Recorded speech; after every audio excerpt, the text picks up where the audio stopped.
Just before we get into this video, guys, if you want to follow me on social media, on Twitter and Instagram, the links are here. And if you also want to support me on Patreon as well and help out my channel, that would be absolutely awesome as well. But let's get on with the video. Hey guys, it is Wingy here and welcome to a brand new Doctor Who video and the start of a brand new Doctor Who series on my channel. A lot of you guys request that I do the rankings of certain things, whether it's Doctor's outfits or the Doctors themselves or the series finales. So I thought, fuck it, why don't I do that? Today though, we're starting off with one that I don't think anybody has requested, but it's one that I wanted to do. The TARDIS Interiors. Now the reason why I thought about this is because a while ago we saw the set get dismantled for Capaldi's TARDIS, and it really got me thinking, what is the next TARDIS interior going to look like? It's always something that excites me. But for now, let's look back at the old TARDIS consoles from William Hartnell to present day, and I'll give you my thoughts on them. I'm not going to rank them as in number them, I'm literally just going to go through each of them timeline wise and then say how much I like them. So without further ado, let's get into it.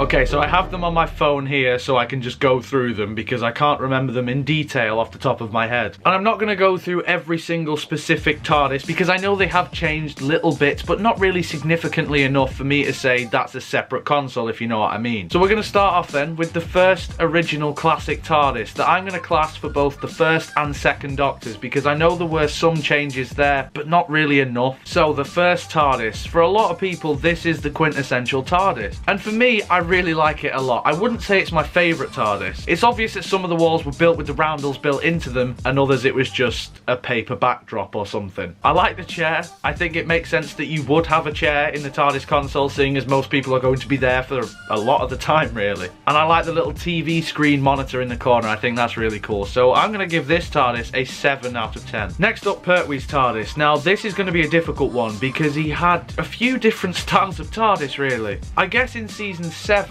the only time you really see it is Inferno, I believe, and even then that's just the console, so I don't really know if I can count that as the TARDIS console room. And it seems to me that throughout the Pertwee era they would add something into the TARDIS that would just be there for one story just to suit the plot. Main example of this is Planet of the Daleks, where the Doctor is clearly injured and there's a pull-out bed in the console room now for some reason. But I mean, if you look at the TARDIS in the Three Doctors and then later on throughout the Pertwee era, it's okay. I don't know, it's not really as inviting, I guess, as the original TARDIS was, and I think it is very 70s in the style of it, which isn't necessarily a problem, but I think it dates the TARDIS somewhat, even though, in my opinion anyway, I don't think the other TARDISes are dated. I think they look like futuristic spaceships, even the older ones. So yeah, it's quite bare minimum, and I don't really rate it that much. And like I say, it does change willy-nilly throughout the course for the sake of it, so 5. Okay, so going into Tom Baker's era then, and it took a while for them to actually show the interior of the TARDIS when Tom Baker became the Doctor. You don't actually see it until season 13, I believe, and the first time we see the interior is Planet of Evil, I think. It's really minimalist, again similar to the Pertwee TARDIS, but it's just so boring and a bit dull and empty, so I'm going to give this one a 4. Then we go into season 14 where we get our first big dramatic change of the console room, which is the secondary console room. Now I like this TARDIS a lot. I think it's a lot smaller than the other console room. The only main gripe that I have with it is the console itself. It's just a small little box that you push a few buttons on. That's a bit annoying, but I do like the stained glass windows. I do like the wooden feel to it as well. So this one gets a strong 7. I love the secondary one, and the first ever classic story I saw had that TARDIS, so I do at 7.5 then, just for that, just because it was the first TARDIS in the classic era I saw. Okay, so season 15 then onwards, which I think lasted until like the 5 Doctors with a few changes maybe. This one feels more like the TARDIS that I I love the most. You know, you've got the big screen on the wall. The TARDIS console itself looks a lot more colourful than it has in previous years. You have the hat stand in the corner. The roundels feel really vibrant in this TARDIS as well. And I like the fact that with this TARDIS, we do start to explore the interior a lot more with that door. So you see like Romana's bedroom, and you see the swimming pool and other stuff like that. The Zero room as well. And then you get to the 5 Doctors Onwards TARDIS, which is essentially just the same one, but with a new console. And I've got to admit, this console is pretty freaking sweet. It's probably my favourite TARDIS console that we've ever had. It just looks so neat and organised, and it fits so well. The other one that we had before in like the early Davison,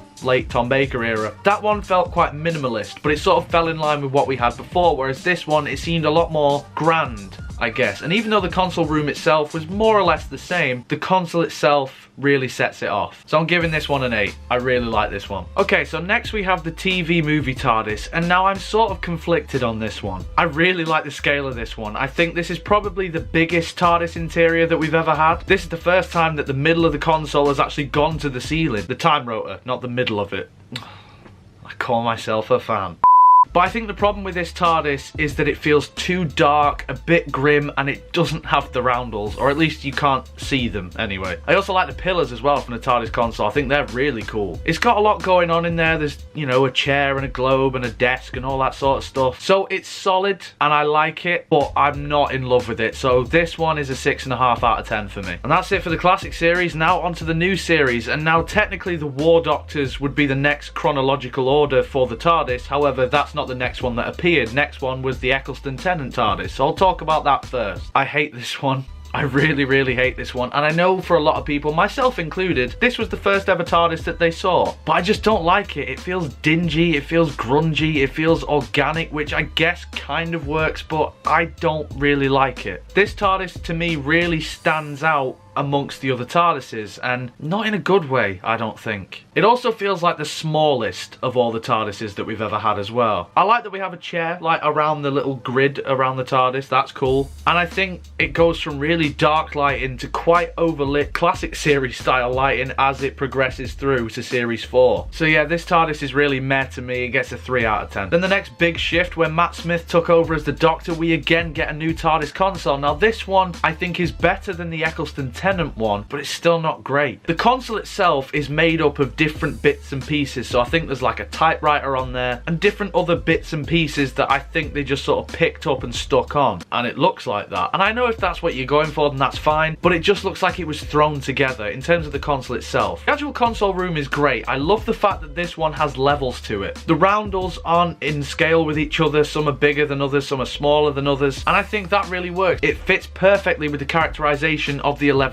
Doctor. So whilst I like the scale, I think the console of this one really lets it down. So for me, this one gets a solid 6. And the next TARDIS to be introduced into the series was of course the Series 7B TARDIS. Now this one is technically the same one as Capaldi's, even though Capaldi's had a bit more added to it. But this TARDIS, I don't know if it's my favourite, but it's the one I've said in another video before that this is the one that I personally would want to travel in, whether I was the Doctor or one of the Doctor's companions. This just feels like a spaceship to me, probably more so than any of the other TARDISes that we have had. You've got all these different buttons on the other side of the console. You've still got the levels like you had with the previous TARDIS. I like the way that the rotor has spinny things at the top, which I know they made fun of in the 5-ish Doctors, which kind of made it look silly, but I like it. The console itself is really cool. The way that it glows with blue and then later on orange really just adds to it. It does feel sort of cold, but it also feels lived in at the same time, and that's what I really like about it. It still feels like a ship, but somewhere that you could live. It's almost like a workshop. You know, like if your dad or someone has a shed and they've got all the tools in there, it doesn't necessarily feel like somewhere that you would live in, but it feels like somewhere that you would work in. And that's what I like about this one. So this is my favourite one, kind of.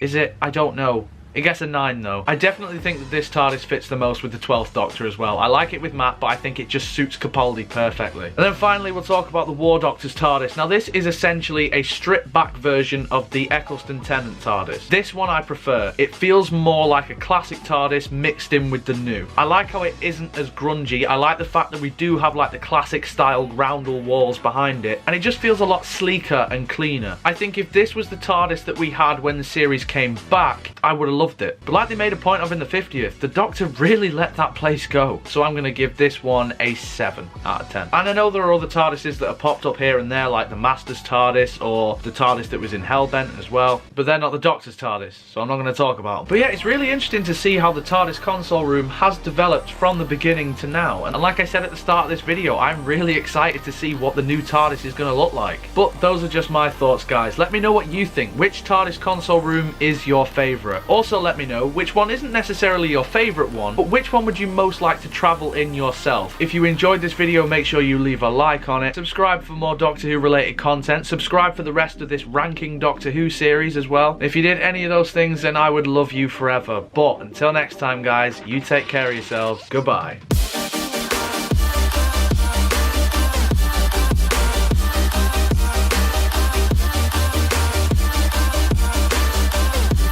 Subscribe for more as this ranking series, but I need to be careful how I say that one, that could easily slip up. We'll be doing all sorts, the Doctors, I nearly said the Scarves.